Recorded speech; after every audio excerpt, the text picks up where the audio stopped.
তোর কথা শুনে বুকের ভেতরটা আমার শীতল হয়ে গেল বে। এতক্ষণ আমি বুঝতে পারছি যে এখনকার মেয়েদের ছাড়পত্র কেন এত বারবার হচ্ছে। মেয়ের মায়ের জন্য ওরাই তো আসল ভেলেন বে। মেয়েদের সংসার ভাঙার পেছনে সম্পূর্ণ 100% ওর মারা দায়ী থাকবে। বুঝছি না ওরা হবে তা ঘর বিয়ে দিতেই বা কে বলে ওদিকে। বিয়ে তো মা বাপের দিবেই রেখা পা। মেয়ে শেয়ানা হয়ে গেলে মেয়েকে আর ঘরে ভরে রাখবে? বিয়ে তো দিবেই।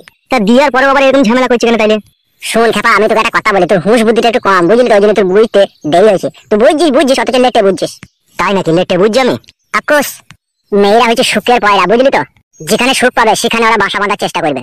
বে তা আমি ওর স্বামী যাবে, স্বামীর ঘর ছেড়ে পালাবে? পুরুষ মানুষ বোকা হয়, মেয়ে মানুষ বোকা হয় না, বুঝলি তো? তুই তোর বউয়ের স্বামী হয়েছিস তা কি হয়েছে, কিন্তু তোর বউ যে তোকে মন থেকে সে ভাতা বলে স্বীকার করেনি। তাই নাকি? তাহলে কি স্বীকার করলি সে? তোর বউ তো আগে তো তোর সাথে সংসার করেনি, তোর সাথে প্রথম বিয়ে হয়ে প্রথম সংসার করতে এলো।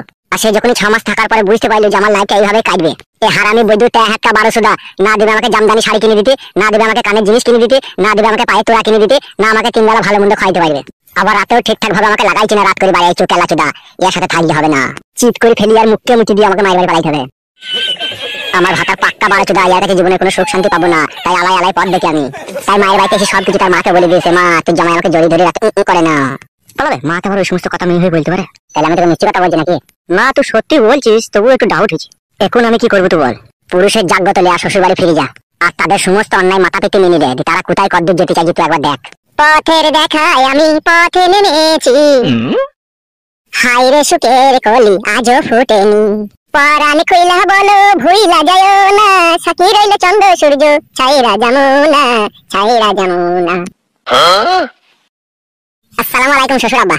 শালাকে না বা হাতে করে শালা ডান গালে চড় মারবে, চিনিস তো আমাকে? গুদমারানি ভাই ফাদা কাবেলি ছোড়া। কে শ্বশুর আব্বা তোর? গাল পাকা মাঝে নাকি? কদিন আগে খেতে গেছিলি না, 1000 টাকা দিলাম, হাত পেতে তোর বড় টাকাটা নিলো, মানে আমার শাশুড়ি। তাহলে এসব কি উল্টো পাল্টা কথা হচ্ছে না? টাকাটা আমার পাইতে যাবে নাকি? কি ব্যাপার কি? ও বোকাচোদা এখানে কি করছে? এমএলএ সাহেবের মেয়ের সাথে কুকাজ করছিল না, মেরে খেতে দিল না। বন্ধু হয়ে এরকম কথা বলতে হচ্ছে তো? তো এরকম কথা শোনার কাজ করছিস দিবে? ও এখন কি বলতে চাইছে কি?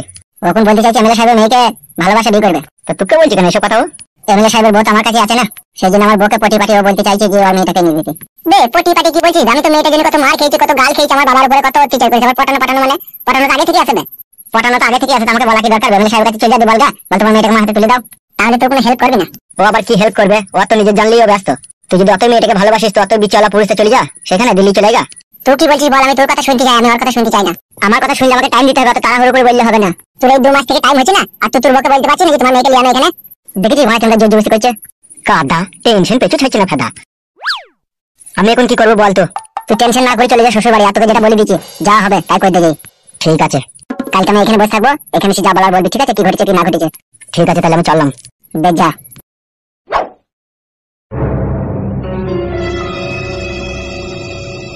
তাহলে আমার কি হবে? তুই ফাদা মুখ ছোড়া হ্যান্ডেল মারগা, তোকে আর এমএলএ মেয়েকে বিয়ে করতে হবে না। বাল কপালি চিদার জীবনটা হারিয়ে কালি করে দিল ফাদা আমার।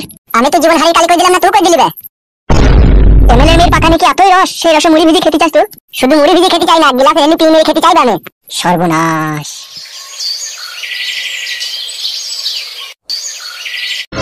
সব দোষ এই কেলাচোদার। কেলাচোদা তো কোনো জিনিস তাকিয়ে দেখে না, না দেখে শুনে যে মেয়েটার বিয়েটা দিয়ে দিলি। ও না আসলে দেখলি না কোন বাড়িতে দিছি কি না দিছি। তুই মানমারানি কেলাচুদি মাগি আমার আর মাথাটা গরম করি না, বুঝলি তো? তোর কথা শুনে আমার বিচির বিষ মাথায় উঠে গেছে। এ মা তোরা ঝগড়া করবি বলতো? এ মা আমি তো ঠিক কথাই বলছি রে। ও না বুঝি না শুনি তোর বিয়েটা দিয়ে দিলু, এবার তোর কপালটা পুড়লি তো বল। এ মাগি, মেয়ের কোনো দোষ নাইলো। মেয়েটাকে যত আশকারা দিচ্ছিস তুই ঢেমন, তুই হচ্ছিস পাক্কা ঢেমন। মাংকু মাংয়ে ছোড়া ফাদা খুব এটা কি বলছিলা? ছোড়া পর আমার দাস দিছিলা। ঠিক দেখো বেটা, আমি তোকে বলেছিলাম তুমি এটা বিয়ে দিতে গাই বাইতে। এলো মাগি, তুমি এই বড় হইতে তো বিয়ে দিতে হবে না? বিয়েটা যে দিলি রে লকুকুর বেটা, তুমি এটা কোন থাকতে চাইছ না কেন? অতক্ষণ বয়স হালকালো খান কি তোকে বুঝাইতে হবে না? তুমি এই তোকে জমাইটা বাড়ি এলো, তাকে গাল গালা যদি মার ধর দিয়ে তুই খেদি দিলি। খান কি দেখুন কেলামও মারাইছে, কেলিয়ে দেবো না খান কি বাড়ি থেকে তাড়িয়ে দেবো, চিনি না তো আমাকে। ও ফাদা কুকুর বেটা, তো সেটা তো জমাই দই রে কাদা কুকুর বেটা, আমার কি দোষ? আমি কি জমাইকে বলেছি নাকি বাড়ি থেকে পালাইতে? সে মাংকু মাংয়ে ছোড়াতে চরম বরম করে রাত দিকে বাড়ি থেকে বেরিয়ে পালিয়ে গেল, তাহলে আমি কি করব রে? ও তো জমাই বাবা চলে যেত। আরে কাদা কুকুর বেটা, তোর কি লজ্জা শরম নাই? তো আবার এসেছিস? কি রে জমাইকে কি গাল দিছিস তুই? না না, ও ফাদা কুকুর বেটা যে কুকুরের মতো রাত দিকে পালিয়ে গেল, তো আসার কি দরকার ছিল ওর? এসেছি কি আমি সাদেরে শাশুড়ি মা, অনেক দুঃখ কষ্ট নিয়ে এসেছি আমি তোর পাকানে চুমু খাবো বলে। খবরদার জামাইয়ের সাথে ঝগড়া শান্তি করো না। কি ও কেলাচোদার সাথে ঝগড়া শান্তি করবি? আমার বাল কিনছে করার লিগে ও এসেছে, মানুষের বাচ্চার মতো থাকলে থাকবি, না থাকলেও চলে যাবে। এটা কি হলো? এটা আমি তোমাকে সিগন্যাল দিলাম মা, আমি ভেড়ার পাতা।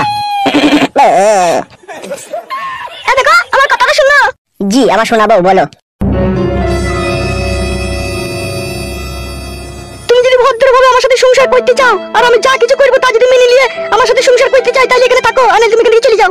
মেনে নেবো বিবি জান আমার, তোমার সবকিছু মেনে নেবো, তুমি যা খুশি করবে আমি সবই মেনে নেবো। আমি তো ভেড়ার পাটা হয়ে তোমাদের কাছে এলাম ধরা দিতে। এই বালচুদা ম্যা কইছি কেন?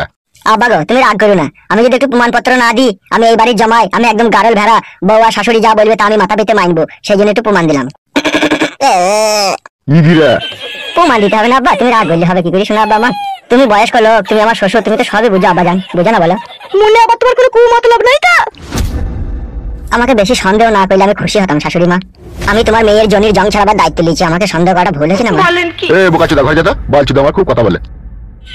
এই তুই তো ঘরে নিয়ে যা। ঘরে এসো। হ্যাঁ শোনা বউ আমার, চলো। কি ব্যাপার জামাই এত সহজে সবকিছু মেনে নিল? কি হলো, তুমি কি চিন্তা ভাবনা করছো? যাও রান্না বান্না চাপাও, যাও। যদি কোনো ঘটনা ঘটে তার জন্য দেখো তোমার মাথায় ঝাঁটা মারবো বলে দিলাম তোমাকে আমি। এ যা তো ফাদা, ঘটনা মানাইতেছে, যা রান্না কর গা। কি লাচুদা মিনসা কর্মাচুদা পুরুষ, এই দিকের বেলায় নাই ওই দিকের বেলায় খুব ভালো আছে ফিটা কুকুর বিটা। কেলা চুদি মাগি, তোকে নি জীবনে সুখ পেলাম বলো। তুই এমন জাঙ্গিয়া ভাতারি বউ আমার। পাঁচ কাটা বটির পাটা খুলে পাটায় করে মাঙের টাটাম করে মারলে বুঝতে পারছিলাম আমি তোর কেমন ভাতা। তুই যখন আমাকে স্বামী বলেই মানবি না, তখন ফুল সজ্জা রাতে দুধের সাথে বিষ পাইল করে আমাকে খই দিতেই পারতিল, তাইলে এত কষ্ট এত যন্ত্রণা আমাকে আর সহ্য করতে হতো না রে বাড়া। বিয়ে করে মানুষ সুখের জন্য, আর সেই বিয়ে করে আমার জীবনে যে এত সুখ এসেছে, আমাকে রাত দিন কাঁদা ছাড়া আমার কোনো রাস্তা নাই রে বাড়া। তুই কি চাচ্ছিস বল, তোর মনের কথা বল। আমার একটাই কথা, থাকতে হলে তোমাকে এখানে ঘর জমাই হয়ে থাকতে হবে, আমি তোমাদের বাড়ি যাব না। শোনা বউ আমার, একবার আমার দিকে তাকাও। না আমি তাকাবো না তোমার দিকে, তোমাকে দেখতে ভালো লাগে না। তাকাও জান আমার ময়না পাখি। বালের ময়না পাখি, তখন মায়ের কথা শুনে আমাকে মারছে, আমাকে গাল দিচ্ছে, দেখুন আমাদের বাড়ি এসেছে বলে আমাকে কোন ময়না পাখি মারাইতে এসে। তাকাও না একবার আমার দিকে। আমি তোমার স্বামী, যে কোনো জিনিসের বিনিময়ে আমি তোমার সুখ চাই, কিন্তু তুমি এটুকু তো আমাকে বলো, তুমি কি আমার সুখ চাও? সুখ চাই, কিন্তু আমাদের বাড়িতে থাকতে হবে তোমাকে। এটাই কি তোমার শেষ কথা আমার জান? মেয়েদের ভালোবাসা ছেলেরা কখনো ভুলতে পারে না, আর তুমি আমার বউ, আমি তোমাকে মনে প্রাণে ভালোবাসি। আমি একজন ছেলে, তুমি একজন মেয়ে, অতএব আমরা দুজনের স্বামী স্ত্রী। আমাদের দুজনের মাঝে যে ভালোবাসার সৃষ্টি হয়েছে তা কখনো শেষ হয়ে যাওয়ার নয়, কিন্তু সেই ভালোবাসাটাকে তিলে তিলে শেষ করে দিয়েছে তোমার মা ঢেমুন। ঢেমুন মাগি দুই রকমের হয়, একটা কাঁচা ঢেমুন হয়, একটা পাকা ঢেমুন হয়। তোমার মা মানে আমার শাশুড়ি কাঁচাতে আর পাকাতে পাইল করে পাকা ঢেমুন। তারপরেও যেটা বলতে ইচ্ছা হয়েছে, তোমার মা হচ্ছে 7 ঢেমুনের 1 ঢেমুন। ভাষাটা ঠিক করে বলো ঠিক আছে, খবরদার আমার মাকে গালাগালি দিও না। কেন গাল দেবো না আমার সোনা বউ, তুমি বলতে পারো। তোমার মা তো চাইছে না তুমি আমার সাথে সুখের সংসার করো। তোমার মা তো চাইছি জমাই ফাদা কুকুর বেটা এই বাড়ি থেকে পালাক। ও ধোয়ানি কুকুর বেটা, আলোর কুকুর বেটা, পুসানি কুকুর বেটা। আমার মা তোমাকে এইভাবে কোনোদিন গাল দিয়েছে তুমি বেশি বেশি করে বলছো? দেয় রে শোনাবো, তুই বুঝছিস না।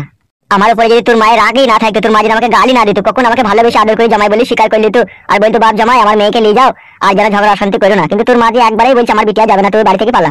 তাহলে আমি এখন কি করে বুঝবো যে তোমার মা আমাকে ভালোবাসে গাল দেয় না? তুমি এখন 1 মাস থাকবে, তারপর আমি সিদ্ধান্ত নেব আমি যাবো কি যাবো না। আর তার আগে যদি তুমি তাড়াহুড়ো করো, কিন্তু আমি যাবো না বলে দিচ্ছি। তাহলে এখন আমি কি করবো, তোমাদের বাড়িতেই থেকে যাবো এখন 1 মাস? থাকো। এটাই কি তোমার শেষ কথা? হ্যাঁ এটাই আমার শেষ কথা। আমি কিন্তু মায়ের কথা অমান্য হতে পারবো না, মায়ের কথা অমান্য হলে কিন্তু মা আমাকে ভালোবাসবে না, আমাকে গালাগালি দিবে, আর কখনো বাড়ি ঢুকতে দিবে না। সে তোমার মা ঢুকতে দিল আর না ঢুকতে দিল তাতে তো কোনো এসে যায় না, তুমি তো আমার বউ, আমার কাছে থাকবে। এখন 1 মাস থাকতে বলেছি থাকো, তারপর আমি চিন্তা ভাবনা করবো কি না করবো, ঠিক আছে? আমি এখন বলির পাটা, আমার এখন তসলাই মাথা ঢুকে আছে। এখন তোমরা যেইভাবে কাটবা সেইভাবে আমাকে কোপ খেতে হবে। কিছু কি আর করার আছে শোনাবো? তুমি যে তোমার মায়ের সাথে মিশে গেছে জান। ফালতু বকো না, তুমি ঘরে সর ঠিক আছে? আমার একটু বাইরে কাজ আছে, আমি কাজ সেরে এখনই আসছি। কি কাজ আছে তোমার বাইরে? এখনই আসছি বললাম না, অত গল্প তো কেন? সব জিনিস হয়ে গেলে তোমার সাথে সংসার করতে চাই না, থাকতে চাই না, বাল আমার। বেশ বেশ জান আমার, তুমি যাও, আমি ঘরে থাকছি।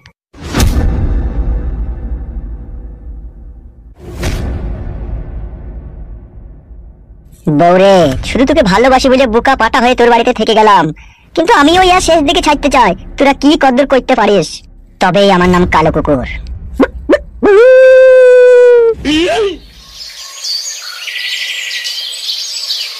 কেন তুমি আমাকে ফাঁকি দিয়ে অন্য ছেলেকে বিয়ে করে নিলে? কেন তুমি 2 মাস ধৈর্য ধরে থাকতে পারলে না? আমি কেরালা থেকে বাড়ি এসেই তো তোমাকে বিয়ে করতাম।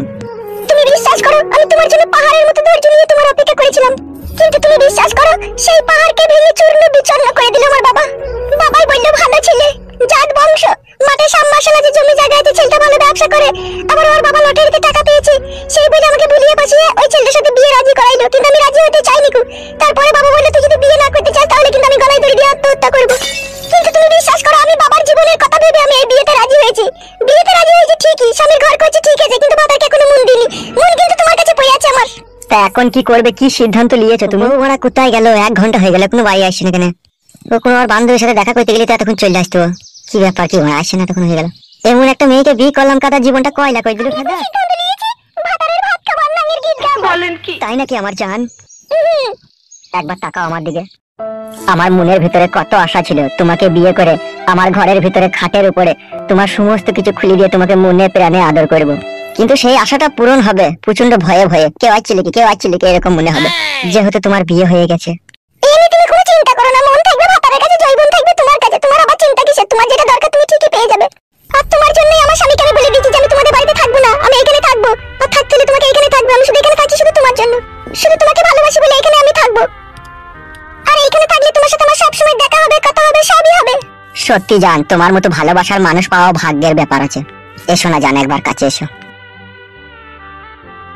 তোমাকে বুকের ভিতরে জড়িয়ে রেখে মনে হচ্ছে তুমি আমারই বউ, তুমি আমারই বউ। আমার মনে হচ্ছে তুমি আমারই স্বামী। তোমাকে লাগাইতে খুব ইচ্ছা হচ্ছে জান। কাল রাতে দুদিন পরে লাগাবে। বেশ শোনা আমার, তোমাকে জড়িয়ে ধরেছি বলে বুকের ভিতরটা চমচম করছে জান আমার। মনে হচ্ছে কাদা বাপ লাগাছে গলায় দড়ি দিয়ে খাটার পট বাড়ি খাই। এই জীবন রাখতে আর ইচ্ছা হচ্ছে না। শালা কি মুসিবতে পড়লাম রে বাপ, ভেতরটা আমার গরম ডিমের মতো সিদ্ধ হয়ে গেল ফেটা। এই একটা মেয়ের লেগে, শুধু আমার এই বইয়ের লেগে। উফ, এত নিষ্ঠুর আর পাষাণ হৃদয়ের হয়েও না ভগবান, একবার তোমার এই বান্দার মুখ পানে তাকাও। কি করবো মানে কিছুই বুঝতে পারছি না। একটা দুঃখের গানই গাই এই দুঃখের সময়। কিছু কিছু হারামের জীবনে ভালোবাসা চাওয়াটাই ভুল, সারাটা জীবন ধরে দিতে হয় তবু সেই ভুলের মাসুল। বউকে আমার ভালোবেসে বিয়ে আমি করলাম, বউ যে আমার শুনে না কথা, মনে দেয় দুঃখ। সেই দুঃখ বুঝে নয় আমার বাবা মা শ্বশুর শাশুড়ি, শুধু বলে জামাই খারাপ, শুধু বলে জামাই খারাপ। নিজের মেয়ের কখনো সে দোষে দেয় না, আমি কিছু বললে পারে চোখ তোলে কপালে। রেগে গিয়ে শাশুড়ি বলে, শুনে দেখো করে বেটা, আমার মেয়ে তোর ভাত খাবে না, ডিভোর্স দে আমার মেয়েকে, তোর থেকে ভালো পাত্র আছে আমার হাতে। কিন্তু শাশুড়ি ঢেমুন বুঝলো না আমার বুকের ব্যথা, এই বুকে আছে শুধু তার মেয়ের ভালোবাসা। তাই নাকি কাদা কুকুর বেটা?